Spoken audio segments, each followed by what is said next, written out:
Tibet has a nickname. It is called the Forbidden Kingdom. This name is not just for show, it is a reality. Getting into Tibet is a true challenge. You cannot just buy a plane ticket and go. It requires careful planning. You need special permits. These are not easy to get. The Chinese government controls everything. They decide who can enter and when. This strict control makes the land feel mysterious. It adds to the feeling that you are about to step into a place few get to see.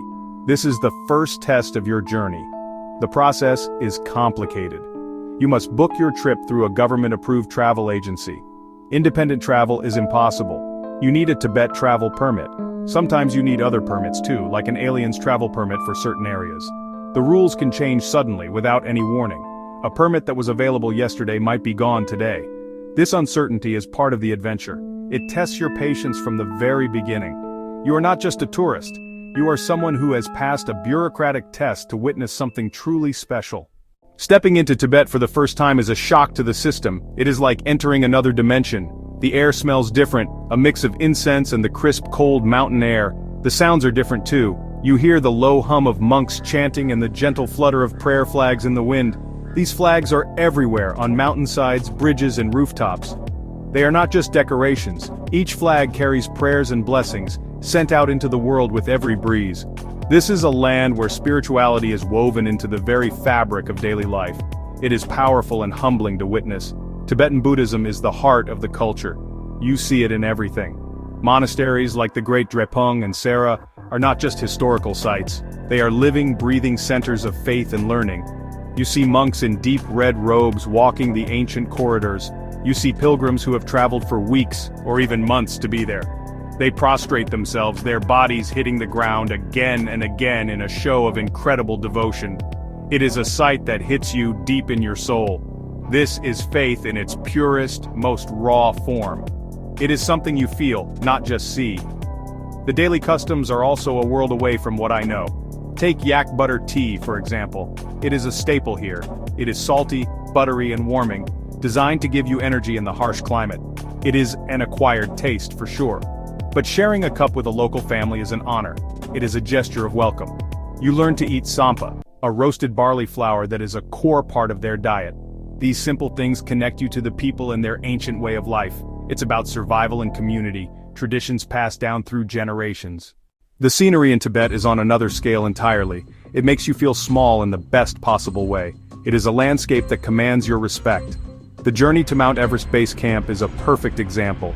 You drive through vast, empty valleys with towering, snow-dusted peaks on all sides. The sky is a shade of blue you have never seen before, so deep and clear it feels like you can see into space. As you get closer, the mighty Himalayas reveal themselves, and then you see it. Chomolungma, the mother goddess of the world, Everest. It is a sight that stops your heart. The Potala Palace in Lhasa is an icon for a reason. It is a masterpiece of architecture, a fortress and a sanctuary all in one. It sits high on a hill, looking down over the city. It seems to grow right out of the rock. As you climb its steep stairways, you are walking through centuries of history. Inside, it is a maze of chapels, halls, and tombs of the Dalai Lamas. The air is thick with the smell of burning butter lamps. The walls are covered in incredible murals. You can feel the weight of history and spirituality in every stone. It is not just a building, it is the soul of Tibet. But it is not just about the big landmarks. The entire country is a visual feast. There are sacred lakes like Yamdrok Lake, whose turquoise waters are said to have special powers. It snakes its way through the mountains like a piece of fallen sky. You drive over high passes, like the Gampala Pass, where you are surrounded by a sea of prayer flags and a 360-degree view of the mountains. You see vast, open grasslands where nomads graze their yaks, their black tents tiny dots in an immense landscape. Every turn in the road reveals a new vista that takes your breath away. This landscape is raw and untamed. It is a place of extremes. The sun can be incredibly intense while the wind can be brutally cold. The weather can change in an instant. This wildness is part of its beauty. It reminds you of the power of nature. You are just a visitor here, a guest in a land that has its own ancient rhythm. It teaches you to be present, to pay attention to your surroundings. You find yourself just staring out at the mountains for hours, lost in their grandeur. It is a humbling and deeply moving experience. Traveling in Tibet is not a holiday. It is, well, an expedition. The biggest challenge you will face is the altitude. The average elevation of the Tibetan Plateau is over 4,500 meters or 14,800 feet. This is serious stuff. Your body has to work hard to adapt to the thin air. Altitude sickness is a real and dangerous risk. It can hit anyone, no matter how fit you are. The symptoms can be a mild headache, or they can be life-threatening. You have to move slowly, acclimatize properly, drink lots of water. This challenge forces you to listen to your body and respect your limits. The language barrier is another major hurdle. Most Tibetans, especially outside of the big cities, do not speak English. The main languages are Tibetan and Mandarin. Your guide is your lifeline. They translate for you, help you order food and explain the culture. But you still feel isolated at times. You want to connect with the local people to hear their stories directly. You learn a few words like Tashi Delek, which means hello and good luck, and the smiles you get in return are, honestly, priceless. It makes you realize how much we rely on language to connect with others. Then there is the limited contact with the outside world. Internet access is slow and heavily censored. Many Western websites and apps are blocked. This digital detox can be a blessing in disguise. It forces you to be present in the moment, to engage with what is right in front of you instead of staring at a screen. But it can also be difficult, especially if you need to contact family back home. You feel a sense of remoteness that is rare in today's hyper-connected world. It reinforces the feeling that you are truly in a world apart. Finally, there is the ever-present government surveillance. You are aware that you are being watched. Your guide is with you constantly. There are checkpoints on the roads, you see cameras in public squares and monasteries. This creates a strange atmosphere.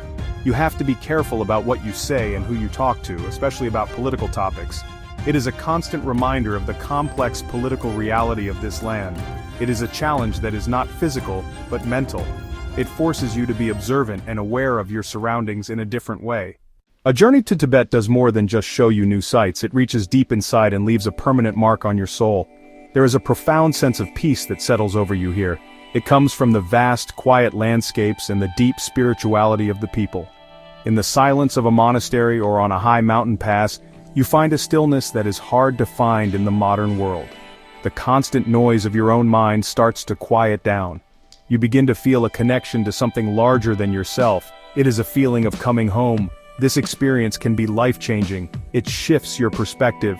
You see the incredible resilience and faith of the Tibetan people, who live with so much grace in such a harsh environment.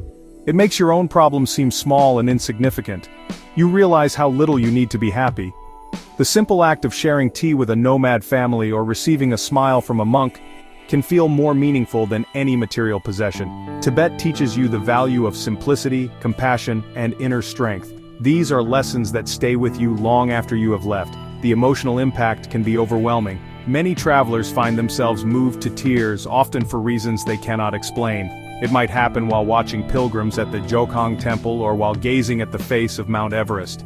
It is a release of emotion, a feeling of awe and humility all at once.